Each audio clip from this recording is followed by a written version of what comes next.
Hello, Brenton with All Octane here, and in this video we are going to look at a 2022 Ford Bronco Sport.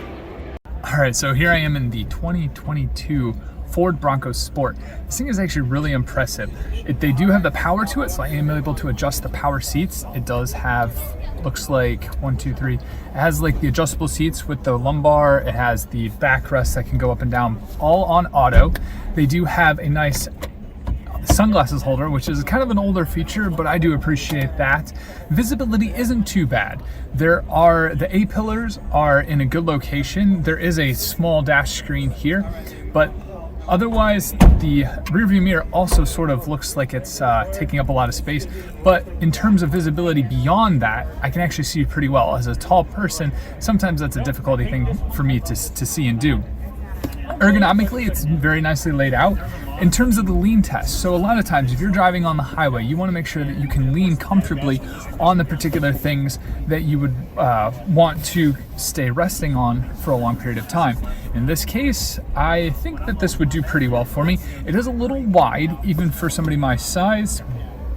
Shoulder width wise, I'm kind of getting it a little farther up into position where I would drive comfortably. The center console isn't the highest thing, but that's not too bad. There are 2 cup holders here, and it does look like there might be some cup holders in the door, but the center console itself is very simply laid out, and this is a pretty high trimmed Bronco Sport. They do have a microphone up here, it looks like, for hands-free talking, where the car can listen to you quite well. And the colors are pretty sweet as well, so I'm going to spin you around and you guys can take a look at the dashboard, take a look at the center console. So there is the center console screen. Here are some of the switches. It has the rotating knob for the, I don't know if this is the goat. There it is. There's the goat. Go over all terrain.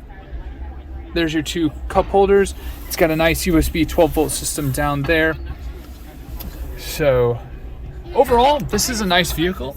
I would really enjoy purchasing one of these if I could afford one.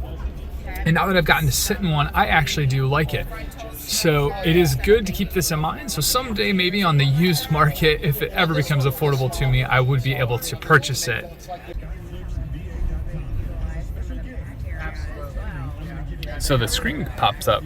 It wasn't on when I first got in. I turned it on. So we'll see what it does. So user interface doesn't look too hard. Looks like we've got some audio. If I hit the home screen, we'll see if it goes anywhere different. We've got a compass. We've got the radio station. I guess we can add a phone. Let's see if we go to apps, what this will do. All right, well, I guess it's literally just for audio. It doesn't do climate control. I guess all climate control will be down here in the center console with actual tangible buttons. These are actually nice buttons as well. They have some rubber all around them, quite durable. Doesn't look like they will break easily. This switches work pretty well. I'm trying to see if it will turn on. Doesn't look like it'll turn on. I must have those things off at the moment. But yeah, it looks like infotainment is here. Climate controls are going to be down here. This is a nice storage area for a phone if you're charging it from the 12 volt down here. There's also charging space down there. It doesn't look like they have any auxiliary ports. Oh no, they do have a USB-C down there. Yeah, this is a really cool car. One of the things I noticed as well is the door handles. So you have the key there. They also have the number pad, as for normal, or as most Ford vehicles do. But check this out. It opens beyond the key fob through there and opens like that. That's kind of interesting. I found that interesting as soon as I opened up the door. But we're gonna jump in the back really fast too. I had the back seat, or I had the driver's seat in the position that I would probably be driving it in. I'm 6'4". I've now jumped in the back and I'm actually pretty comfortable. The backrest is fantastic back here. It's very supportive, kind of rigid, and I like that kind of thing. I don't know if I'd really want something very plush in a vehicle like this. It is kind of a sport utility vehicle. It does look like the center console will fold down in the back, and that is attached to this whole back seat. So you can see that's now moving. That's kind of unique. But there are 2 cup holders back here in the center That will fold back up. It's a bench seat for 3 seats in the back. Doesn't look like these move. There are some outlets down here, which is kind of cool. That's always a good thing to have. There's a 12-volt outlet and then some USB outlets. Good to know. The climate control is on the center as well. Let's see what the handles are like. Handles inside, very nice. There's a lot of headroom in this thing for being such a small SUV. I am really impressed by the Ford Bronco Sport. I understand that it might be on a car kind of chassis. I believe they're sharing that with I'm sorry, not car chassis, they're sharing it with the Escape.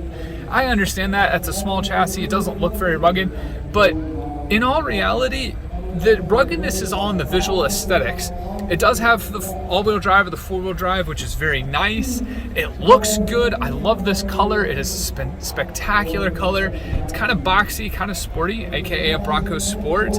And for as much hate as it gets in a lot of the posts and articles that I read and see, it's not a bad vehicle. Now that I've gotten to sit in one, I've gotten to experience one. Man, they have zipper pockets here. Check that out. Zipper pockets.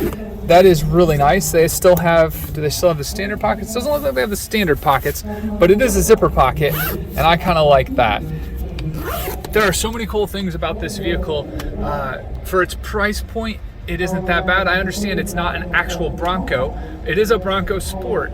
There's really nothing wrong with that at all, considering the fact that it's affordable, it's versatile, and you get all the things that you would want out of a vehicle in this particular one. So there we go.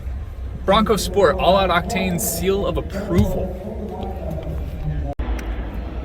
Let's take one quick last look at the Bronco Sport. In the back, we have the bottle opener. There it is. That is iconic. I know that was a huge selling feature that they were touting.